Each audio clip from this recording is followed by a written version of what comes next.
네, 오늘 제목이 은혜가 이끈다라는 제목인데요. 지난주에 우리는 사랑이 이긴다라고 했습니다. 사랑이 이긴다. 예수 그리스도의 사랑이었죠. 그 사랑이 이긴다라는 의미를 요한일서의 우리 전체 내용을 통해서 우리가 잘 살펴보았다면, 오늘은 그 마지막 단락을 통해서 은혜가 이끈다. 네, 그것을 좀 기대하는 마음을 오늘 갖기를 소망합니다. 신학교 시절에 제가 우리 조직신학 교수님께서 이런 이야기를 하셨어요. 신학교에 처음 온 학생들은 믿음이 참 좋은데 이상하게 시간이 지나면서 또 신학을 공부하고 학교를 다니면서 점점 더 그 믿음이 이제 약해지는 것을 보았다라고 얘기를 하는 거예요. 우리가 또 그런 얘기를 아마 들어보셨을 거예요. 신학교 4년 과정 중에 처음 들어간 신학생들은 1학년 때는 목사님들 같다. 네, 그리고 2학년 때는 뭐 장로님들 같다. 네, 3학년 때는 집사님들 같고 4학년이 되면 이제 거의 썬데이 크리스찬. 네, 그래서 그냥 마지못해 교회를 다니는 이제 그러한 사람처럼 느껴진다 하는 그런 이야기도 있습니다. 이제 그 이유를 이 조직신학 교수님이 점검을 한번 해봤대요. 처음 신학교에 온 학생들이 한결같이 고백하는 것이 있는데, 그게 뭐냐면 하나님의 은혜를 고백했다는 거예요. 내가 구원받은 것 오직 하나님의 은혜입니다. 그리고 또 세상에서 죄인으로 살던 나를 구원하시고 이렇게 신학교로 보내신 것, 주님의 은혜가 아니면 나는 이곳에 있을 수 없습니다. 이제 이러한 고백이 분명히 있었다는 거예요. 그런데 신학교를 다니면서 이제 시간이 지날수록 그 고백이 점점 더 사라지기 시작한다. 그 은혜를 잊기 시작한다. 이렇게 얘기를 했습니다. 다른 것으로 이제 바뀌는 것이죠. 처음에는 주님, 나를 이곳에 부르셔서 또 이곳에서 잘 교육하게 하시면 내가 이 신학교가 끝나고 어디가 됐든 가라는 곳으로 가겠습니다. 이제 막 그런 마음으로 왔는데 1년, 2년쯤 지나면 주님, 내가 이렇게 열심히 공부했는데 이왕이면 좋은 곳으로 보내달라고 이렇게 또 기도가 바뀌기 시작합니다. 자기가 노력한 것에 대한 어떤 공로가 막 보이기 시작하는 것이죠. 이거보다 더 큰 문제가 생기는 경우가 있는데, 다른 사람들과 비교할 때 그렇게 된다는 거예요. 나는 지금 이렇게 열심히 공부하고 막 주님께서 주신 사명을 다 하려고 하고 있는데, 이제 간혹 보면 그러지 않는 사람들을 보면서 시험에 드는 거예요. 또 그러지 않았는데도 막 이렇게 잘 가기도 하고, 그런 경우를 보면 또 때로는 이제 뭐랄까요, 막 자기는 열심히 하고 있는데 누구는 뭐 부모를 잘 만나서 막 세습도 하고 막 유학도 가더라, 막 이런 소리가 들려오면 이제 몇 번 무너지기도 합니다.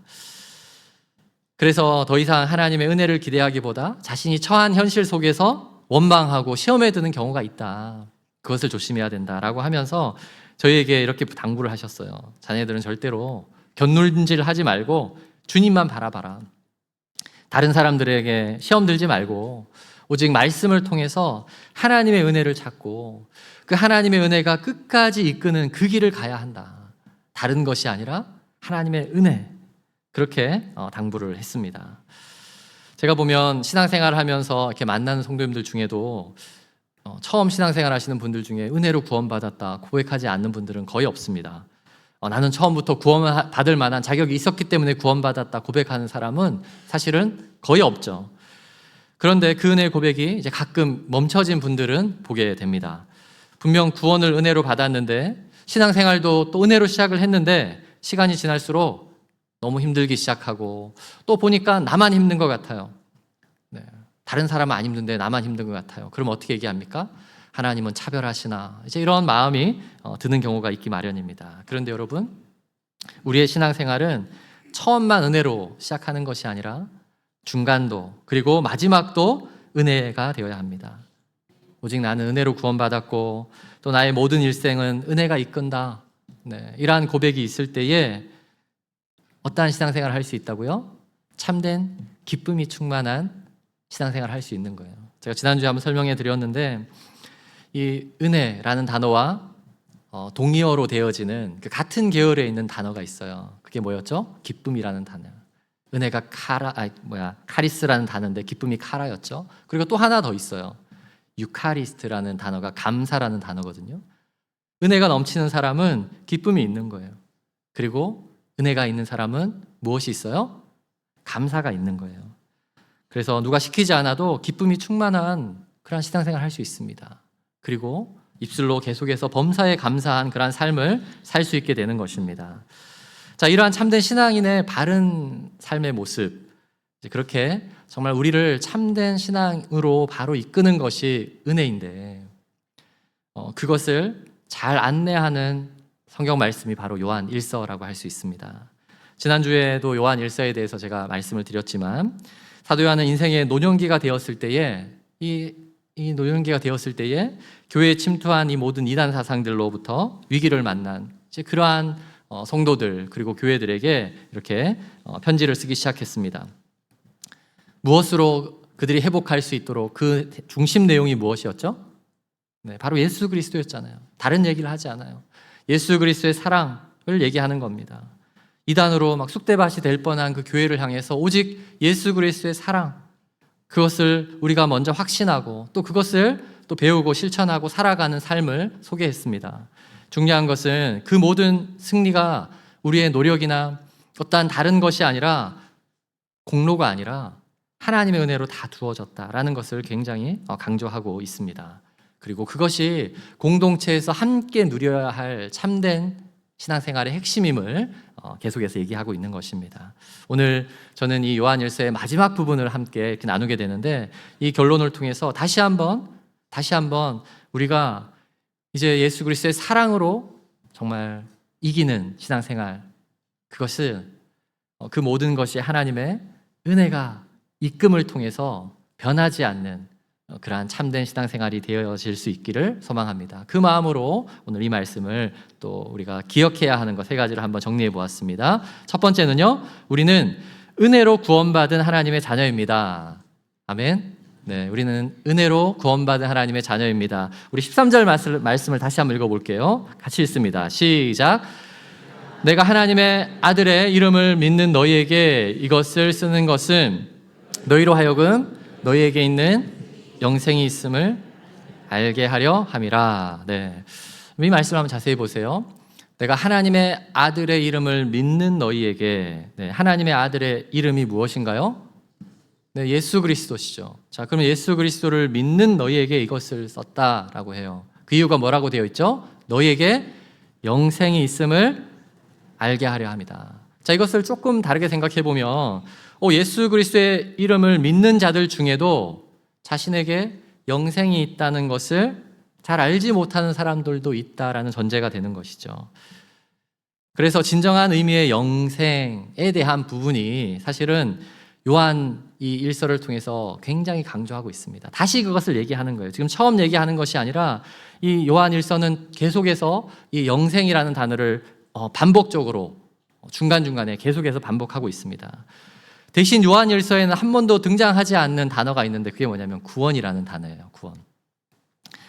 왜냐하면 이 구원이라는 것은 단회적인 어떤 신분적인 변화를 의미하는 것이지만 영생이라는 단어는 영원하신 생명의 근원이신 예수 그리스도와의 연결되어진 그 관계적인 단어이기 때문입니다. 그것은 지속적인 거예요. 지속적인 거예요. 예전에 이제 한국에는 영생교라고 있었습니다. 이곳에 있는 많은 분들이 영생이라는 단어를 듣는 순간 갑자기 영생교가 떠오르는 사람들도 많을 것 같아요. 자, 이 교주가 자신을 믿으면 절대로 죽지 않는다라고 해가지고 많은 사람들이 거기를 따랐죠. 그리고 막 건물을 지으려고 하는 과정 속에서 막 노동을 시키고 착취를 하는 가중에 도망가려고 하는 사람들을 잡아다가 죽였죠. 네, 그래서 10몇 명인가를 이렇게 매장을 하고 이제 그것이 결국은 발각되어서 어떻게 됩니까? 교주가 감옥에 갔어요. 감옥에 가서 교주가 거기서 죽었어요. 영생교의 교주가 거기서 죽었습니다.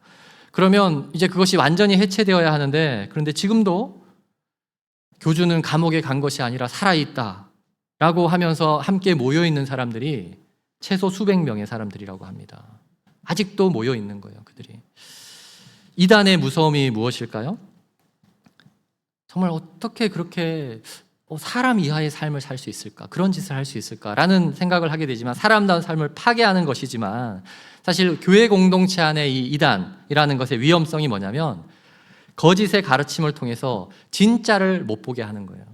진짜 예수 그리스도의 사랑과 은혜와 구원에 대해서 사람들로 하여금 오해하게 만드는 거예요. 그것이 적그리스도의 전략이라고 그랬죠. 요한 1서에서만 적그리스도라는 단어가 나온다고 했습니다. 자, 적그리스도라는 것은 예수 그리스도를 대적하는 게 아니라 대신하는 거예요. 대신하는 거예요. 대신해서 잘못된 진리로 그것을 오해하게 만드는 거예요. 사람들에게 생각을 다른 것에 가지게 하는 거예요. 한국에는 이 영생교회에 대한 잘못된 이미지로 인해서 이 영생이라는 단어가 죽지 않고 영원히 사는 거, 그리고 또 그들의 어떤 신앙생활이 뭐예요? 그냥 이 땅의 삶은 아무것도 중요하지 않아요. 그냥 죽어서, 아니면 그 영원히 사는 어떠한 육신에 죽고 나서 그 다음에 생애만 중요하다, 이러한 가르침들이 많은 이단들이 지금도 얘기하는 것입니다. 그런데 성경에서 말하는 이 영생이라는 단어는 단순히 구원받아서 앞으로 영원히 산다, 그것이 아니라 영원한 하나님의 자녀가 되어 누릴 수 있는 관계적인 단어가 중요합니다. 무엇이 중요하다고요? 관계적인. 이것은 이미 시작되어진 것이에요. 그래서 우리가 예수 그리스도를 믿고 영생을 얻었다 하는 것은 하나님의 완전한 자녀가 되었기 때문에 하나님의 자녀된 삶을 이 땅에서부터 이미 시작되었고 살아가게 된다라는 거예요. 그것이 은혜이죠. 이 땅에서부터 이미 시작된 은혜. 오늘날 교회를 다니는 많은 분들 중에 또 오늘 밤 만약 세상을 떠난다면 천국에 갈 수 있을까요? 이제 이 질문을 하게 되면 굉장히 많은 분들이 대답하는 것이 이러한 말이라고 합니다. 죽어봐야 알죠. 네. 이곳에 계신 성도님들께 제가 한번 여쭤볼까요? 네. 실제로 그런 일은 일어나지 않겠지만 만약 오늘 밤 눈을 감았는데 다시 눈을 뜨지 못한다면 여러분의 영혼은 천국에 들어간다는 사실을 확신하고 계십니까? 네, 아멘. 그것을 확신하지 못하는 이유는 구원을 그때만 받는 거라고 생각하기 때문이에요. 구원이라는 것은 우리가 죽어서 영원히 사는 것. 그러면 그 답이 맞죠. 죽어봐야 아는 것이죠. 그러나 예수님께서 말씀하신, 그리고 지금 성경에서 말하는 이 구원이라는 것, 이 영생이라는 것은 무엇이에요? 저 미래형이 아니에요. 이것은 이미 하나님의 자녀로서 우리가 끊임없이 지금도 그 하나님의 사랑 안에서 있는 것을 경험하고 또 배우고, 그것이 우리에게 느껴지는 거예요. 경험되어지는 것입니다. 자, 그렇기 때문에 지금도 우리와 함께 하셔서 우리를 지키시고 인도하시고 모든 발걸음을 함께 하시는 그 예수님께서 우리의 이 땅의 육신의 생을 다하는 그때에 마땅히 나를 저 천국으로 데려가시겠다 하는 것은 당연한 믿음이 되어지는 거예요. 이것을 기록한, 또한 이것을 말씀하신 그 예수님의 말씀이 그냥 믿어지는 거예요. 왜냐하면 다른 모든 말씀을 믿기 때문에 이 말씀도 믿게 되는 거예요. 요한복음 14장 3절에 보면 예수님께서 우리에게 이렇게, 제자들에게 이렇게 말씀하셨습니다. 가서 너희를 위하여 거처를 예비하면 내가 다시 와서 너희를 내게로 영접하여 나 있는 곳에 너희도 있게 하리라. 네. 예수님께서 다시 와서 내가 너희에게로 영접하여 나 있는 곳에 있게 하리라. 여러분, 천국은 우리가 막 찾아서 가는 곳이 아니에요. 우리가 생이 마감되었을 때 어떻게 된다고요? 예수님께서 우리에게 친히 오셔서 데려가는 거예요. 근데 이곳에 영접하여라는 단어가 중요한데, 이 단어는 결혼식에서 신랑이 신부를 데려가는 이제 그러한 언어입니다. 신랑이 그 신부의 집으로 직접 찾아가서 그 신부를 마저로 데리러 가는 거예요. 그리고 그 영접은 한 번만 그냥 믿는 것이 아니라 신랑 신부가 만나면 어떻게 됩니까? 이제 떨어지지 않는 그 관계 속에서 계속해서 함께 살아가는 것이죠. 네, 그날을 소망하면서, 그래서 정결한 신부의 삶을 우리가 살아야 한다라고 성경은 가르치고 있지만, 이제 그때가 아니라 지금부터 이미 그러한 삶이 시작되었다라는 것이 우리의 참된, 여러분, 이후에 우리의 구원이고 우리의 영생임을 여러분 믿으시기 바랍니다.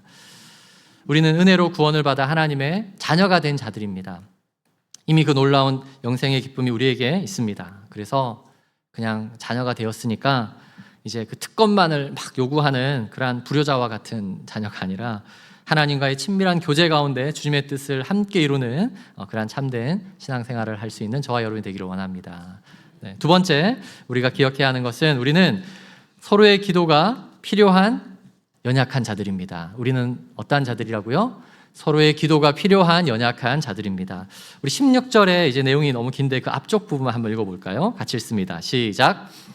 누구든지 형제가 사망에 이르지 아니하는 죄 범하는 것을 보거든 구하라. 그리하면 사망에 이르지 아니하는 범죄자들을 위하여 그에게 생명을 주시리라. 네. 이 구절을 보면서 이제 사망에 이르는 죄가 뭐고 도대체 사망에 이르지 않는 죄는 뭐냐 이렇게 궁금해하는 경우가 많이 있어요. 그런데 이 구절에 이제 앞에 있는 내용들 그리고 바로 뒤에 있는 내용들과 함께 이렇게 보면 이 구절의 핵심은 그거를 무엇인지 알게 하는 게 아닙니다. 죄에 대한 어떤 지식이 아니라 그 어떠한 사망 권세도 이길 수 있는 능력이 있는데 그것이 바로 기도의 능력이라는 거예요. 즉 구원을 받은 사람들이 잠시 유혹에 넘어가서 시험에 들 수도 있지만 그러나 다시 주님께로 온전히 되돌아올 수 있는 그러한 은혜의 어떠한 방편이 있는데 그것이 뭐냐면 기도라는 거예요. 자, 그런데 그 기도가 개인의 기도가 아니라 서로를 위해서 하는 기도라는 거예요. 그 내용이 이제 문맥이 14절부터 15절, 16절까지 이렇게 쭉 이어지는 거예요. 자, 14절, 15절 중에서 15절을 한번 제가 읽어드리겠습니다. 우리가 무엇을 구하든지 구하는 바를 들으시는 줄을 안즉 우리가 그에게 구한 그것을 얻은 줄을 또한 아느니라. 네. 이 구절만 딱 보면 어떻게 돼요? 아, 무엇이든지 구하는 바를 하나님 다 들으시는구나. 그래서 내가 무엇이든지 구해야 하는구나. 물론 다른 성경을 통해서 우리는 그렇게 구할 수 있는 하나님의 자녀입니다. 그러나 지금 이 구절을 얘기하는 것은 무엇이든지 구할 때 하나님께서 우리에게 허락하시는 그 놀라운 그 생명력이 무엇이냐면 다른 누군가가 죄에서부터 해방되는 거예요. 죄로부터 벗어나는 거예요. 그래서 이제 이 말씀을 통해서 우리가 서로에게 연약한 부분들을 기도하고 또 그것을 통해서 하나님의 은혜를 함께 경험하게 되는 그러한 자들이 되었다라는 것을 소개하는 것입니다. 저는 이 단락을 묵상하면서 그래서 우리에게 서로를 향한 기도가 있는 한, 그 기도가 있는 한 우리의 연약함은 은혜의 방편이다라는 생각이 들었습니다. 만약 우리가 항상 승리만 하고 무너지지 않는다면 어떻게 될까요? 얼마나 교만해질까요? 막 기도하는 대로 모든 것이 다 돼요. 그러면 어떤 마음이 들까요? 어떤 마음이 들까요? 실패하고 좌절한 사람들을 보면서 기도를 안 하니까 저렇게 실패하지. 그런 마음이 들지 않을까요? 누군가를 정죄하는 마음이 우리 가운데 막 들지 않을까요? 저는 그럴 것 같다는 생각을 했어요. 그래서 우리에게 연약함이 통해서 우리는 오히려 교만해지지 않을 수 있는 거예요. 그 연약함을 통해서 우리는 어떻게 돼요? 나 혼자 살아가는 것이 아니라 다른 사람들의 기도를 소망하게 되는 거예요. 그리고 다른 사람들의 기도를 받고 또한 나도 다른 사람들과 기도해주는 그러한 참된 신앙인이 되어가는 것입니다. 사도 바울이 자신이 주님을 위한 그 사역을 해나가는 데 있어서 약함이 있었죠. 그 연약함이 계속 방해가 되는 것 같아서 간구했습니다. 간절히 기도했을 때 주님께서 사도 바울에게 이렇게 말씀하셨어요. 고린도후서 12장 9절인데 같이 한번 읽어볼까요? 시작. 내 은혜가 내게 족하도다. 이는 내 능력이 약한 데서 온전하여 짐이라. 내 은혜가 너에게 이미 족하다. 이는 내 능력이 약한 데서 온전하여 짐이라.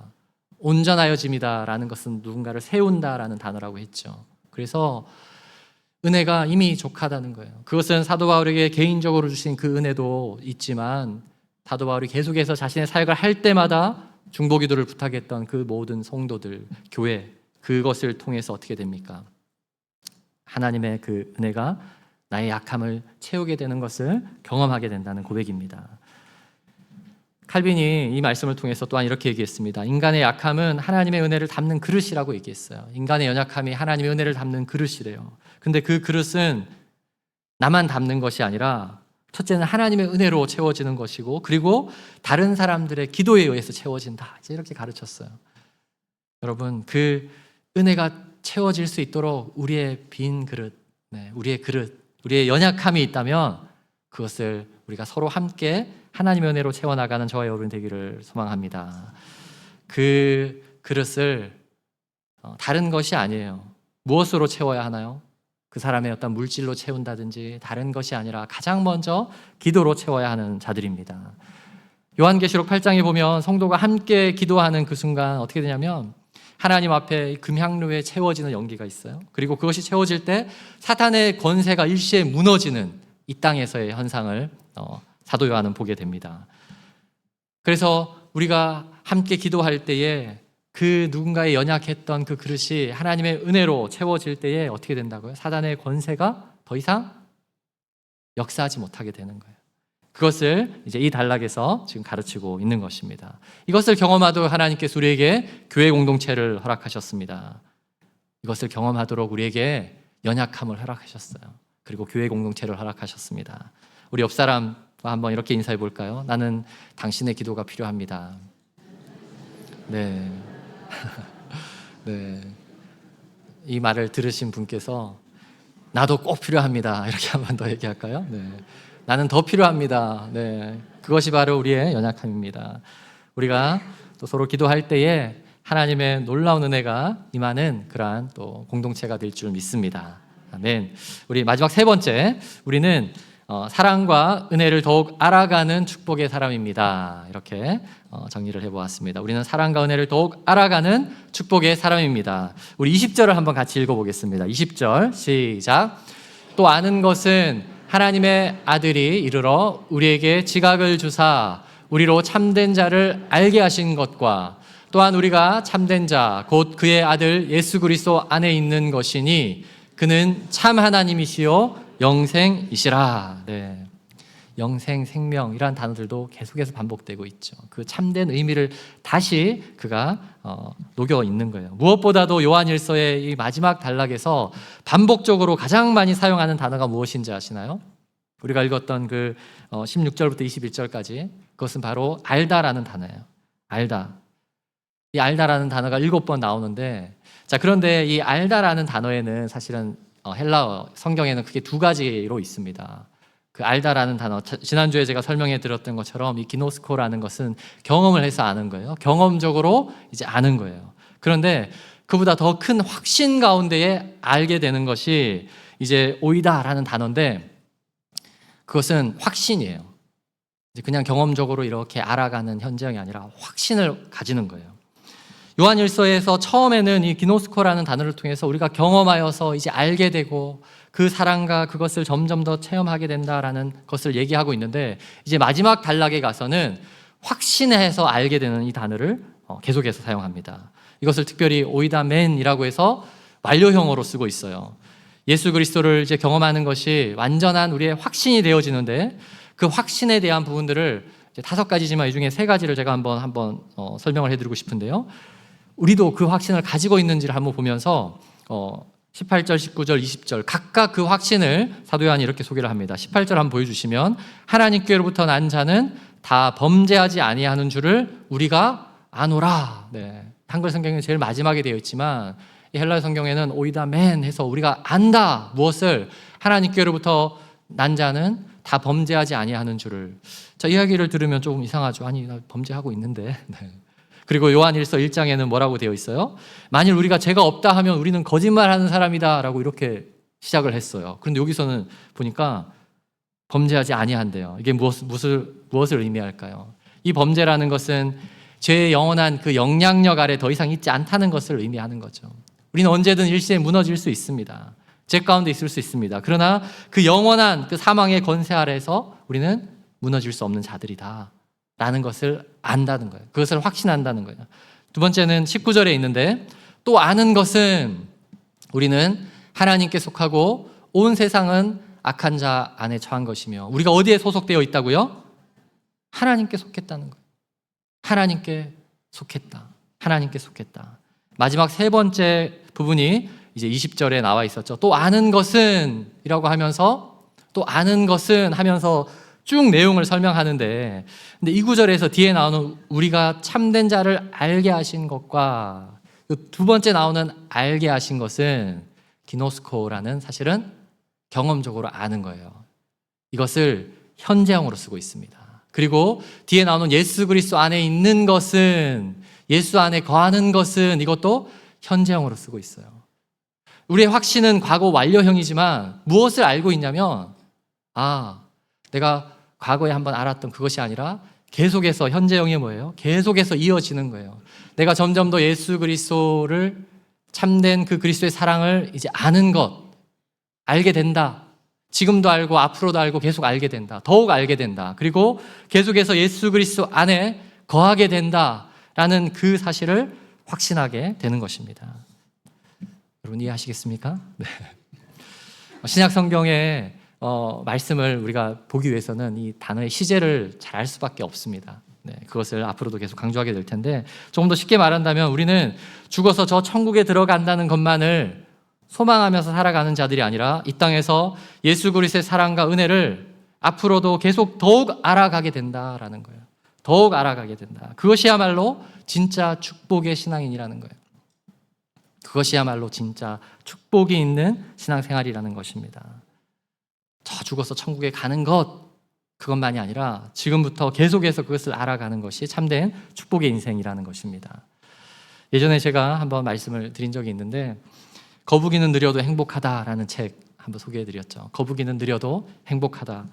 이 책은 현대를 살아가는 이 특별히 청년들, 청소년들이 너무 경쟁적으로 치열하게 살아가니까, 왜 그래요? 모두가 토끼가 되려고 하니까. 토끼는 1등으로 사는 것을 목표하지만 거북이는 1등이 되겠다는 목표가 아니라 이제 완주가 목표였어요. 그냥 그 길을 끝까지 가겠다.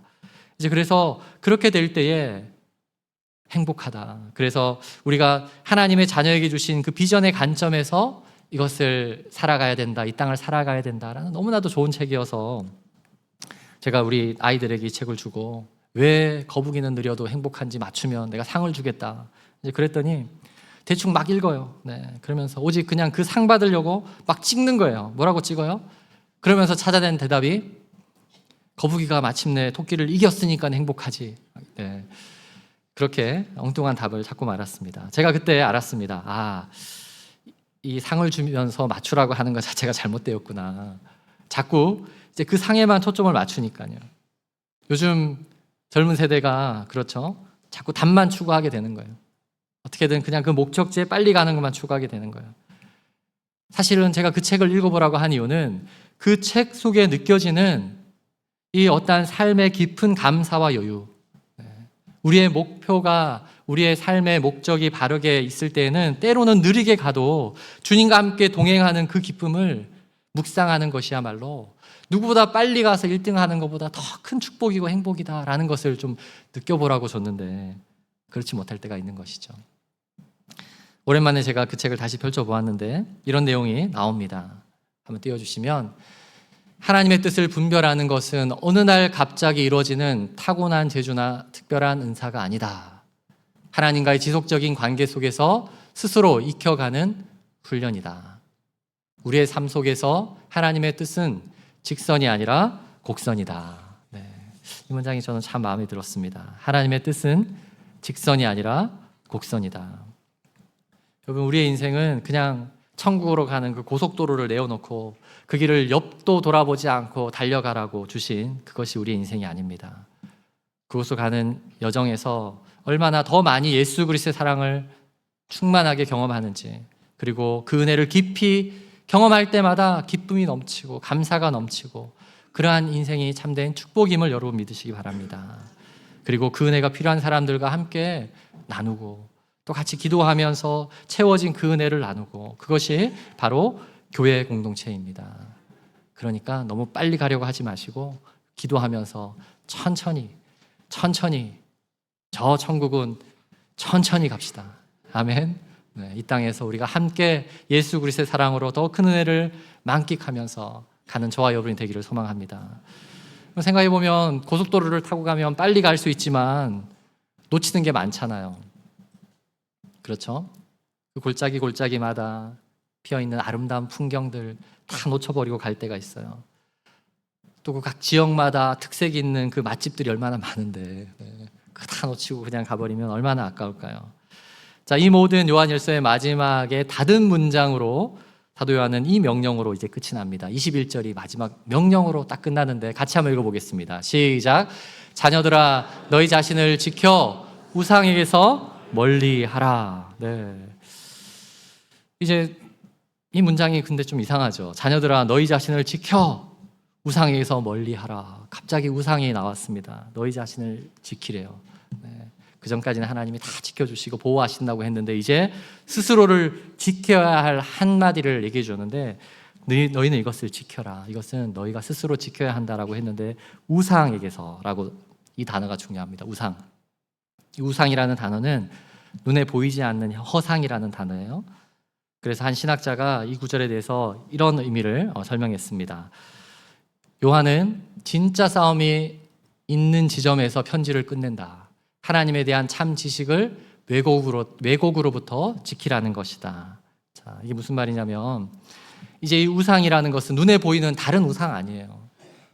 눈에 보이는 어떤 다른 우상이 아니라 우리 마음속에 들어가 있는 잘못된 가르침으로부터 생각하고 있던 잘못된 생각들인 것입니다. 왜곡이라는 거예요. 하나님에 대한 왜곡이라는 거예요. 예수 그리스도에 대한 잘못된 오해라는 거예요. 그것을 지키는 것, 그리고 바로 알게 하는 것, 그것이 이제 남은 우리의 모두의 사명이라는 거예요. 그리고 그것을 알아가고 참된 신앙생활을 해 나갈 때에 이제 앞에서 말했던 그 모든 승리와 그리고 은혜가 이끄는 그러한 삶을 살아가게 되는 줄 믿습니다. 우리 교회는 올 한 해 예수 그리스도의 사랑과 은혜를 알아가는 교회, 이렇게 목표를 잡았습니다. 예수 그리스도의 사랑, 그리고 예수 그리스도의 그 은혜, 한 주, 두 주 만에 그냥 배우고 한 달, 두 달 만에 그냥 배우고 끝내려고 하지 마시고 우리가 1년 동안 예수 그리스도의 발자취를 함께 볼 거예요. 자세히 볼 거예요.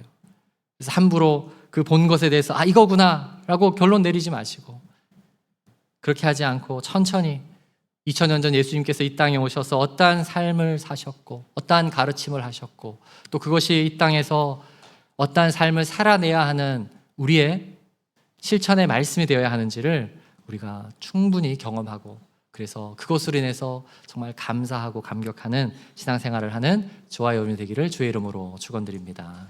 아멘. 우리가 오늘 그러한 결단의 마음을 담아서 또한 이번 한 주의 삶도 주님의 은혜가 이끄는 그런 삶의 모든 순간들을 우리가 기대하고 소망하며 이 찬양 같이 고백하도록 하겠습니다.